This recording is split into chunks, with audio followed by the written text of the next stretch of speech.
What's this right here, my friends? Old-fashioned bell curve. Old-fashioned bell curve. We use the bell curves as standard deviation when it comes to investment returns. But one thing that we don't do is how about when it comes to life expectancy? Because your life expectancy is one of the biggest issues when it comes to your financial and retirement planning. I tell you, life expectancy is huge. So work with a guy today. He's 4 years older than his wife, so he's probably going to predecease his wife like I will. And we just assume he's going to live till he's 90. But he's like, yeah, I think that's a safe assumption. But what does it look like? We're talking about for doing Roth conversions. If I die before then, and we looked at the tables for if he dies at 80, 81, 82, 83, 84, because he's like, there's probably a high probability I die well before I'm 90. So what does it look like then? In this case, it did not make Roth conversions look good at all. So it's good. It was a good exercise. But at the end of the day, if you just go into, I'm a life expectancy of 90, well, why? Why do we use that? That could mean you're not quitting your crappy old job soon enough because you think you got 20 more years ahead of you when you don't. Or 25 when you only have 10. So let's dive into this. A great article my man Roth from Prince Edward Island sent to us. A basic question about life expectancy that even actuaries struggle to answer. Do you know what the average life expectancy at birth where you live? Most people probably do. In fact, in the U.S., the average life expectancy at birth is 81 for a lady and 76 for a male. All right, so 81 for a woman at birth. Who cares what it is at birth? Because you're already born. We don't care. But do you know what the average life expectancy, a standard deviation of that number is? The standard deviation on the bell curve. Interesting. The typical actuary will say something like, I never thought about that before. I could not agree more. Until I read this article, Roth sent me, I never thought about it. It's freaking fantastic. It's revolutionary. Don Ezra has told the tale of hitting 60 and wondering about this. So he worked out the standard deviation of a 60-year-old life expectancy and then asked 5 friends what they thought it might be. 3 of the 5 thought 5 years, 1 thought 10, 1 thought 15, but it turned out to be about 9. So most of the guesses were pretty far off. Contrast that situation with investment returns. It's usually not enough to know what the average outcome is likely to be of your investments. You also need some kind of idea of distribution around that average, i.e. standard deviations, where Monte Carlo scenarios are run. As Don, along with Matt and myself, went on to note, we would make completely inappropriate asset allocation decisions if our estimates of the standard deviation of investment returns were 50% off the mark. Yet that may well be the state of affairs with the uncertainty of longevity. If we don't have a rough, intuitive idea of how large the uncertainty is, we will make decisions that are totally inappropriate, i.e. working at your crappy old job because you think you're going to live a whole lot longer than you will.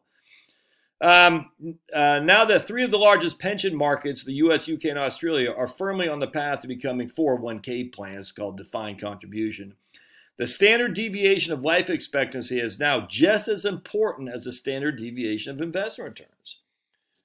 That's because there's an inherent flaw in the missing of the design of 401k, 403b, TSP plans, a defined contribution.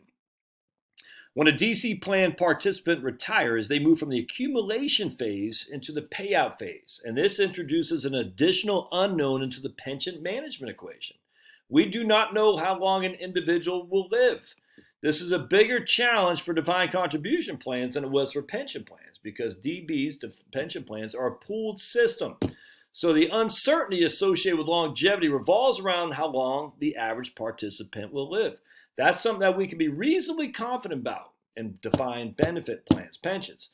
Defined contribution plans are completely opposite. It's the individual. So remember, the pension plan, what's happening is you have these things called mortality credits. So the people who die earlier subsidize the people who die later than average that is. So if the average is 75 and I live till I'm 85, I'm living 10 years beyond my average. Where does that money come from to pay me? It comes from the people who died before 75. All right, so let's keep going. But defined contribution plans, it's just you. There's no one else to subsidize you.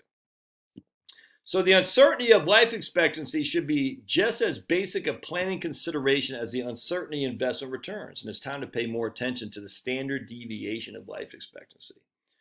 So let's go to life expectancy at the age of 65. We're going to look at the U.S. because we're awesome. So if you're a lady at 65, you have a life expectancy of 20 years. So you would have an average of 85 years old it looks like. Yeah, okay, so yeah, they do. So you have an average of 85 years old, we'll say that's your life expectancy, with a standard deviation of 9, all right? Gotcha. So what we're going to do here is we're going to say 68% of the time you would live between, that'd be 76 and 94. All right, so 68% of the time, if you're 65 years old today, you're going to live between your 76 and 94. And I think the second standard, that's with one standard deviation. 2 standard deviations, I think it's 95%. It'd be 67 and 103. So 95% of the time, you live, if you're 65 today, you live 67 and 103. That's interesting. Now you can't do the third standard deviation because it'll have you dying, yesterday when you're still alive. So obviously that's not true. But anyway, it's pretty interesting. So there's a 68% of the time you live between your 76 and 94. I don't know how you play that with your numbers. For you specifically, I don't know, because I mean that's a great standard deviation, but what does that tell you? Now, if you're a male and you're 65, you're only going to live until you're 83 years old on average. And let's just do the males here. All right, so the male, you got an average of 65, 83 with a 9 standard deviation, so it'd be 91. So 68% of the time you live to your 91 or 75. So 2/3 of the time you're gonna live between your 75 and 91 years old, 2/3 of the time, and then it'll be 66 and 90. What's that? 100. So and then 95% of the time you live between your 66 and 100.